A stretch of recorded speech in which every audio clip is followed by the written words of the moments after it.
Good morning. This is Stuart Nockbark, live from Central New Jersey with Educated Quest. With me today is George Zimmerman, Executive Director of Admissions and Recruitment at West Virginia University. I was at West Virginia 8 years ago, so it's been a while since I've been on campus. Obviously, I can't go to campus with what's going on in our COVID reality, but I have to pay more attention to WVU within Central New Jersey, because it is one of the more popular public universities for people from our state who want to go out of state.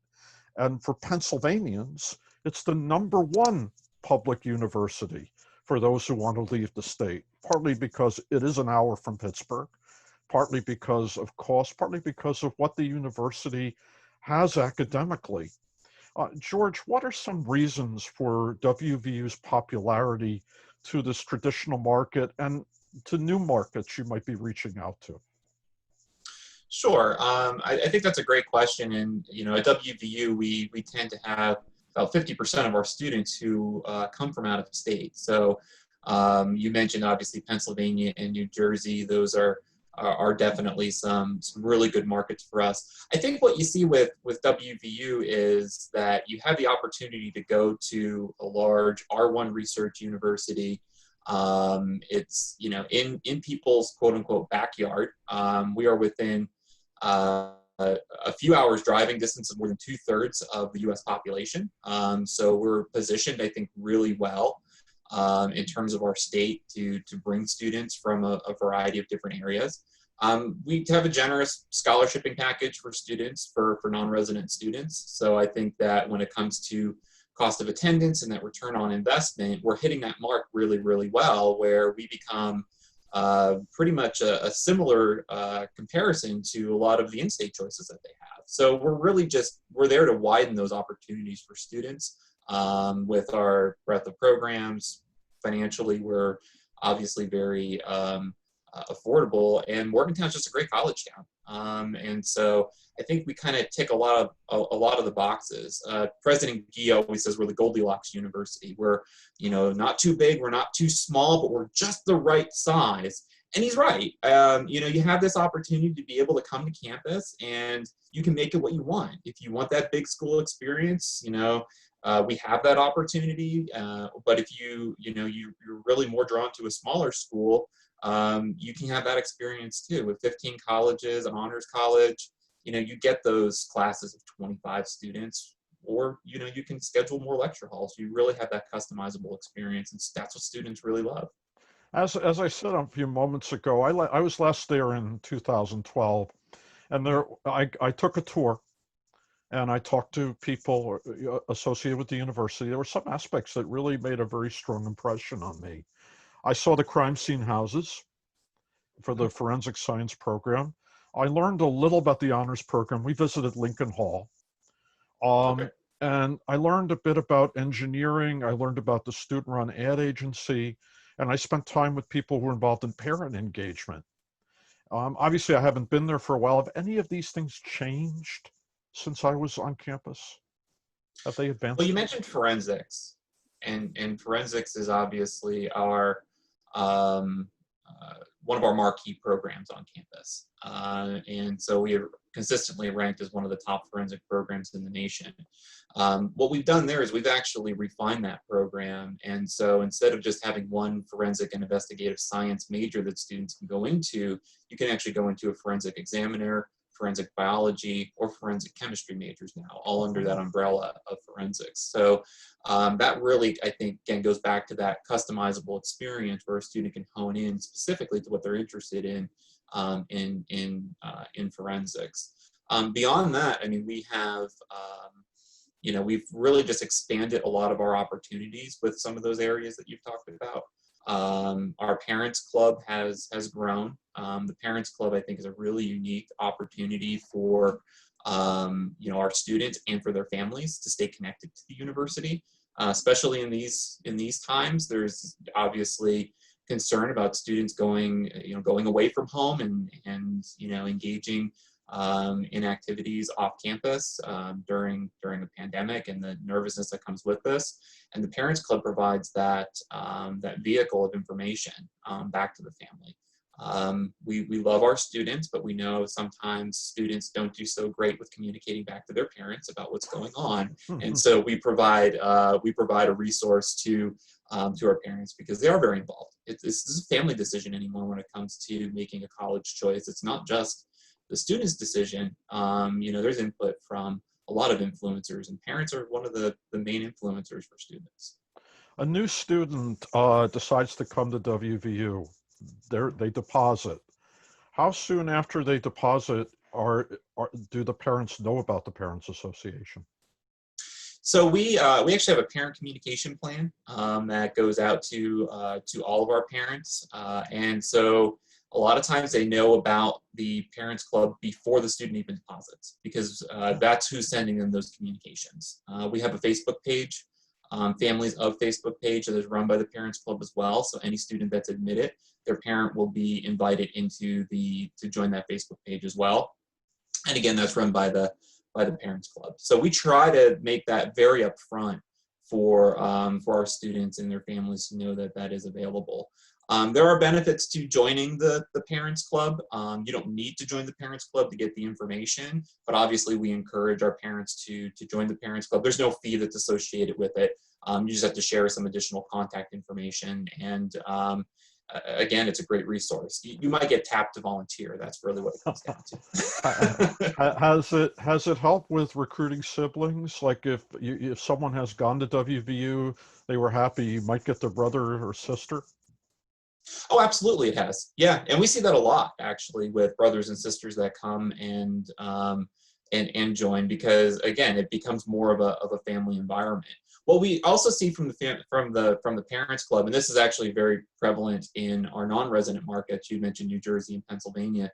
They'll run different events within their home states for prospective students or for current students, so that New Jersey students who are back in New Jersey and Pennsylvania students who are back in Pennsylvania or Virginia, Ohio, whatever that happens to be, can stay connected with people from their state who attend WVU. They also run buses back and forth from different areas, so students can get home on break and parents don't have to worry about coming to pick them up and things like that. You can get a bus ticket, hop on, and go back. Obviously, some of that may be adjusted until with COVID and how we figure that out, but we're working through those situations as well. Has the geography of the student body changed since the university joined the Big 12? What we have found is that we are attracting students more nationwide since we joined the Big 12 than we had before. We thought initially when we joined the Big 12, we'd see more students coming from Texas, Oklahoma, Kansas, just because of name recognition. That hasn't happened.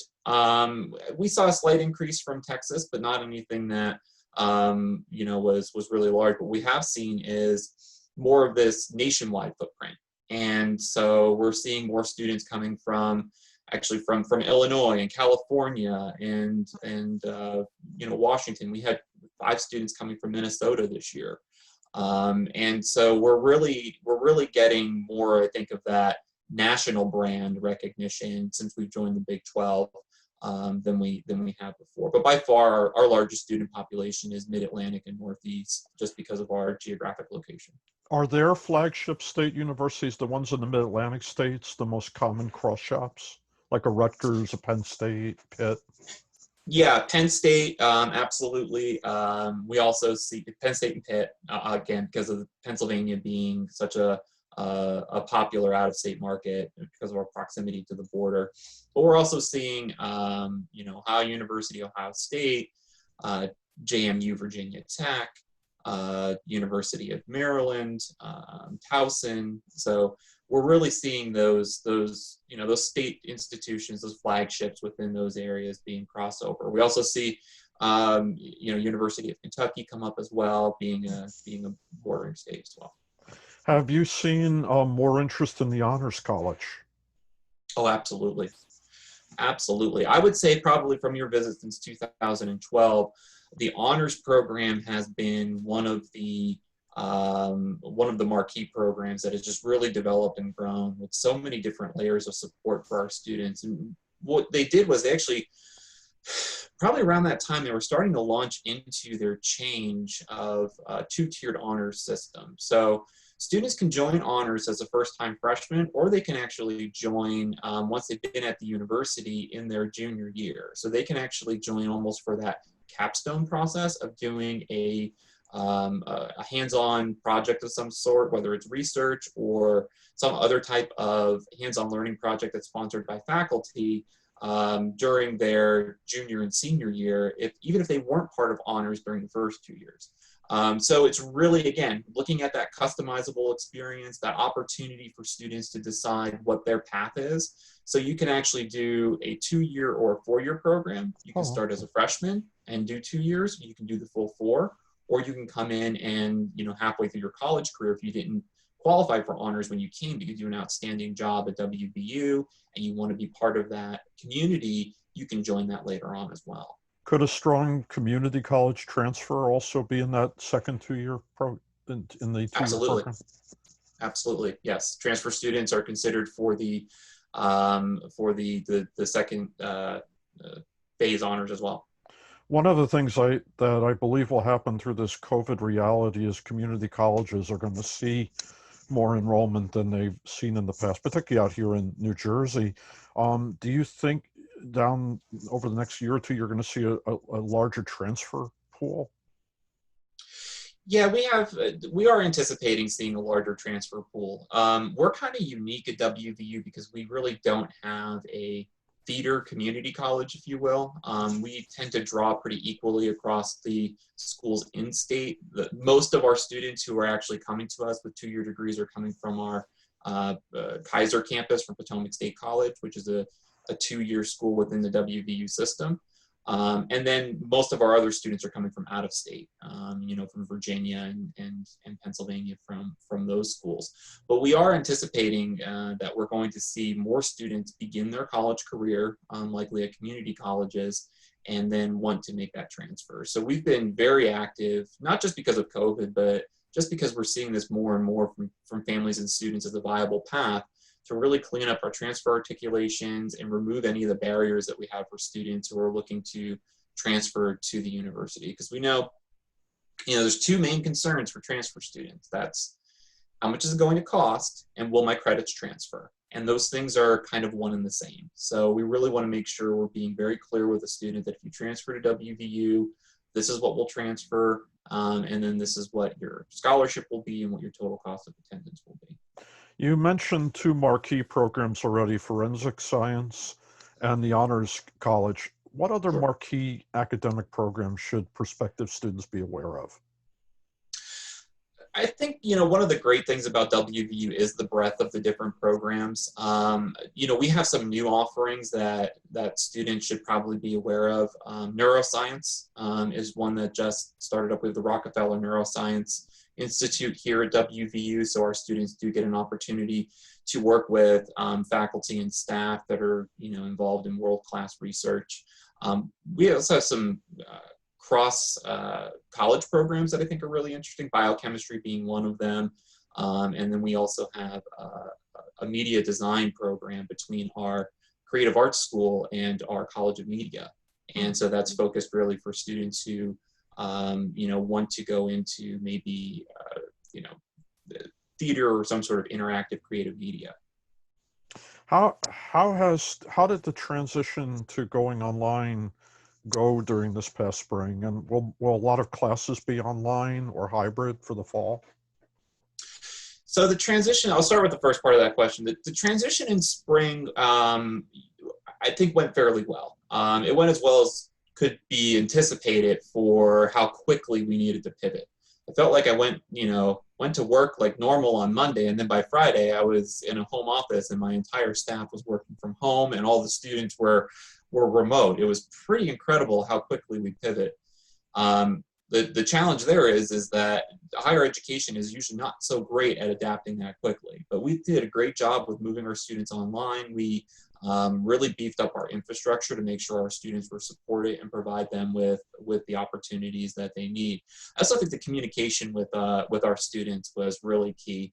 we were sending out at one point daily updates to our student listservs, letting them know what was going on, making sure they understood everything that was happening. We actually ended up extending spring break by a week so that we could take some time to go online. And I think that was the wise decision by the university because, one, it gave our faculty more time to navigate the change, and it gave students more time to be able to, I think, adjust as well. For the fall, we're going to be in a hybrid model. So I think right now we're about 60-40, so about 60% online, 40% in person. The goal is to not have any class that is over 100, being that most of our lecture halls will be, hold anywhere between 200 to 300 students. So it's 50% capacity or less. We're also looking to utilize spaces off campus that will provide us with ways to properly socially distance, make sure that our students are safe, and obviously our staff and our faculty as well. And are students going to be distanced in the residence halls? So the residence halls, what they're going through de-densifying, which is a term that I didn't think I'd be so familiar with until this point. So they're definitely working with students to make sure that they they feel safe in their residence halls. If a room is designed for 2 people, it's still having 2 people in it. But there will not be, typical of fall. Usually you see 4 triples and space like that. That will not be happening. We're trying to give as many students singles as we can by utilizing every available space that we have on campus for our students. Have the residence life offerings expanded since I was on campus last time? Actually, yes, they have. So more so for our upperclassmen students. So we have a lot of university apartments that are available now that are recent and newly built. But through that, we actually had 2 new residence halls. Oakland Hall may have been open when you were here in 2012, but Seneca Hall was not. So Seneca Hall is new. That's apartment style living for first-time freshmen, and that's basically right off the downtown campus, which is a really nice addition for our students. That's pretty rare. You normally want freshmen in like a residence life environment with a dining hall, not in an apartment. That's kind of rare. It is rare, and we've actually found that because our students are very communal outside of the residence halls, that we've been doing this for about 3 years now with Seneca Hall. And that they don't have it's not detrimental to their student experience because they have so many opportunities to be able to engage with other students and have those kind of that crossover, if you will. Have you or your peers been able to attest to their cooking skills? No, they're still required to have a meal plan because they live on campus, because I don't think we have full confidence in cooking skills either. There's nobody out there giving cooking lessons. Actually, Sodexo does give cooking lessons for those who are interested. That's because I'm thinking kids who normally were used to someone else making a meal for them, or the meal is a box of cereal and popping a couple of slices of toast in the toaster. Yeah. People didn't come to school learning how to cook. It was kind of an accidental thing. Yeah, that is true. But one of the things that I think is kind of fun about going to college is learning those things and figuring that out. But we have a lot of interesting out of the classroom activities that Res Life offers, and there actually are opportunities to learn cooking skills and those things on campus. In a conventional year, are sports part of the student fee? Like you don't pay extra for tickets to go to basketball? No, you do have to pay. It depends on the sport, but there usually is a fee for certain tickets. There's the Mountaineer Maniacs, which is kind of a student group that you can join, where you're able to get guaranteed tickets for a lot of the games if you're able to get into that organization. That's always very, very popular. But I would say that it's not an undue expense for our students. Is there competition for freshmen to be a Mountaineer Maniac? There is. There's not a competition, but it's like a first come first serve type of deal. They sign students up during that first week and to join the Maniacs. You can always come back and join again. The ticket prices for students though are highly reduced. I think to go to a football game it's $5 or $10. It's not very expensive. Wow, that's incredible. It's cheaper than a minor league baseball game out where I live. Absolutely, absolutely. And when you have a good season, is the spirit of the campus generally higher? The spirit of our campus is always high, Stuart. Our students, one of the things I love about WVU is people just love the school. There's so much spirit on campus. Obviously, a winning football team that helps. A winning basketball team is something that drives the student body. But I mean, you walk around and on a daily basis, all through town, you see the flying WV just on our students, the community, everyone else. It's actually one of the reasons why I joined WVU. I wanted to work for a school that really had that spirit ingrained, and there was no denying it as soon as you step foot in Morgantown that West Virginia University is here and that people love this university. Just in closing then, what sort of student would benefit the most from going to WVU versus another large school versus maybe a smaller or mid-sized school they might be considering? Sure. For me, I think the students that benefit to come to WVU are one, students who want a hands-on experience. That's something that our faculty, our staff, our program development is really focused on, is making sure that students have the opportunity to apply what they're learning, which I think sometimes is unique at a large institution. Students don't expect that. And so that's something we really focus on.